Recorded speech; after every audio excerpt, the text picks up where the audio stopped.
월드컵이라는 무자비한 전쟁터에서 우리는 결코 상상조차 하고 싶지 않았던 가장 끔찍한 비극을 목격하고 말았습니다.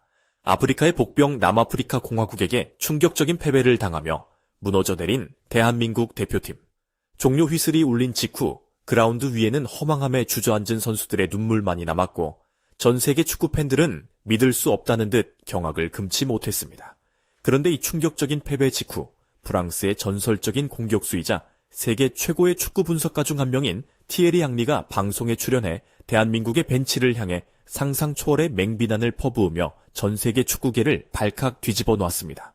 앙리는 이번 대한민국의 패배가 단순한 불운이나 선수들의 기량 부족이 아니라 벤치의 오만과 공포가 빚어낸 명백한 전술적 자살이라고 규정했습니다.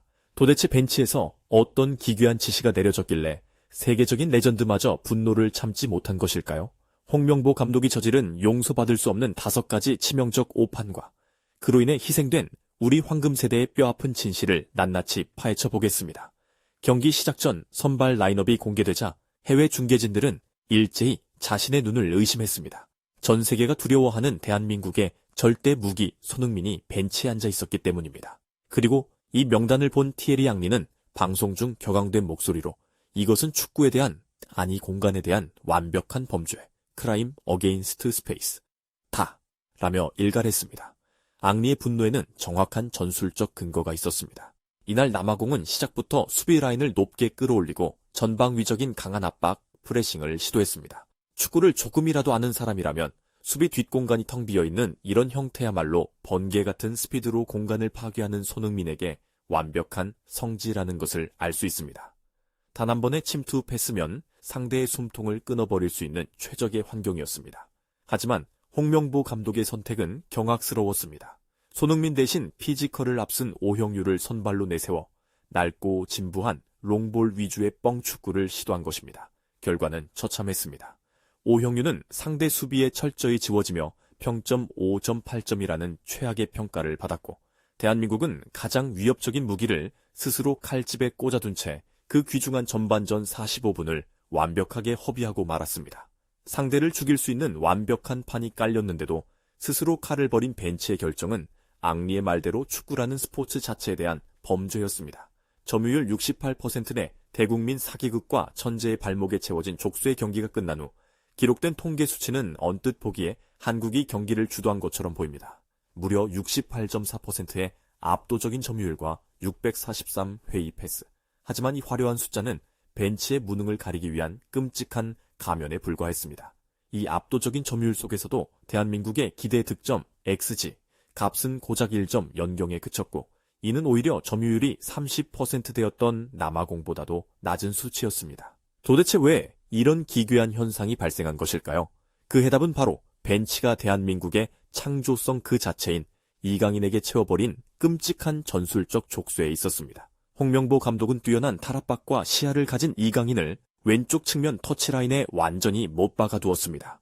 중앙에서 자유롭게 움직이며 공간을 창출해야 할 천재를 구석에 가두어 버리자 남아공은 그저 3명의 선수를 한쪽으로 몰아 이강인을 에워싸기만 하면 그만이었습니다. 동료들의 스위칭도 공간 창출도 없는 고립무원의 상태. 이로 인해 공격 작업이 완전히 막혀버리자 후방에서 빌드업을 책임지던 황인범에게 과부하가 걸리기 시작했습니다. 패스 줄 곳을 찾지 못해 무리하게 공을 끌던 황인범은 페널티 박스 근처의 위험 지역에서만 무려 5에서 6차례 치명적인 턴오버 볼 뺏김을 기록하며 팀을 위기로 몰아넣어뒀습니다. 공을 68%나 쥐고 있었지만 그것은 상대를 위협하기 위한 점유가 아니라 아무것도 할 줄 몰라 뒤에서 공만 돌리며 서서히 목이 졸려가는 전술적 자살의 과정이었던 것입니다. 전설 앙리의 일침. 겁쟁이 마인드가 우승팀을 망쳤다. 이번 참사가 단순한 선수 기용의 실수를 넘어 벤치의 근본적인 철학 부재에서 왔다는 사실은 경기 직후 손흥민 선수의 입을 통해 충격적으로 드러났습니다.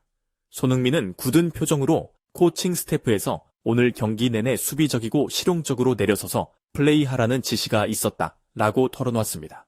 승리가 절실한 무대에서 그것도 객관적 전력이 앞서는 팀이 시작부터 꼬리를 내리고 웅크렸다는 충격적인 폭로였습니다. 이 인터뷰를 접한 티에리 앙리는 헛웃음을 지으며 대한민국의 벤치를 향해 묵직한 사형 선고를 내렸습니다. 월드컵이라는 무대에서 당신이 두려움을 안고 경기장에 들어서는 순간 반드시 잔인한 징벌을 받게 된다. 한국은 상대를 압도할 수 있는 선수들을 데리고 마치 종료 휘슬만을 기다리는 약체팀처럼 겁쟁이 축구를 했다. 앙리의 지적은 정확했습니다. 대한민국의 문제는 선수들의 폼이나 투지의 문제가 아니었습니다. 세계 최고의 리그에서 당당히 맞서 싸우는 슈퍼스타들을 한데 모아놓고 고작 상대의 역습이 두려워 움츠러들라고 지시하는 벤치의 극단적인 소심함과 보수성이 문제였습니다.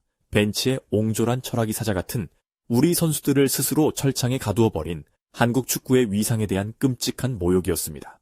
벤치의 대공황, 아마추어보다 못한 최악의 교체, 하지만 전 세계 축구 팬들을 분노를 넘어 허수음 짓게 만든 하이라이트는 후반전에 터져 나왔습니다. 후반 63분 남아공에게 뼈아픈 선제골을 내주며 0대1로 끌려가는 절체절명의 상황. 월드컵 16강 진출을 위해 무조건 골이 필요한 이 절박한 시점에서 벤치는 이성을 잃고 대공황 상태에 빠져들었습니다. 골을 더 넣기 위해 모든 공격 카드를 쏟아부어도 모자랄 판에 홍명보 감독은 뜬금없이 수비의 기둥이자 전술의 핵심인 괴물 수비수 김민재를 그라운드 밖으로 불러들였습니다. 부상도 아니었습니다. 그저 포백이라는 수비 구조를 유지하기 위해 세계 최고의 센터백을 빼고 다른 벤치 수비수를 집어넣는 그야말로 코미디 같은 교체를 단행한 것입니다. 중계석에서 이 기괴한 교체를 지켜보던 대한민국 축구의 레전드 박지성마저 순간 말을 잇지 못하다. 이해가 가지 않습니다. 지금은 골이 필요한데 왜 가장 믿을 수 있는 수비수를 빼면서 뒤를 불안하게 만드는 겁니까? 라며 강한 탄식을 내뱉었습니다. 벤치의 총흑은 여기서 끝이 아니었습니다. 공격이 안 풀리자 그저 최전방에 의미 없는 크로스만 남발하라는 원시적인 축구로 회귀했고 전술적 방향을 완전히 상실한 선수들은 남은 시간 내내 그라운드 위에서 표류해야만 했습니다. 아무리 뛰어난 선수들이 있어도 지휘관이 공포에 질려 방향키를 놓아버리면 그 배는 침몰할 수밖에 없다는 것을 증명한 아마추어 이하의 총흑이었습니다. 지금 대한민국의 축구 대표팀은 단언컨대 역대 최고의 황금 세대입니다. 잉글랜드 프리미어리그를 호령하며 상대의 심장에 비수를 꽂는 손흥민의 번개 같은 스피드, 파리 생제르맹에서 마법을 부리는 이강인의 날카로운 시야와 패스, 바이에른 뮌헨의 거대한 철벽 김민재의 든든함, 그리고 상대를 끊임없이 괴롭히는 옌스 카스트롭의 저돌성까지.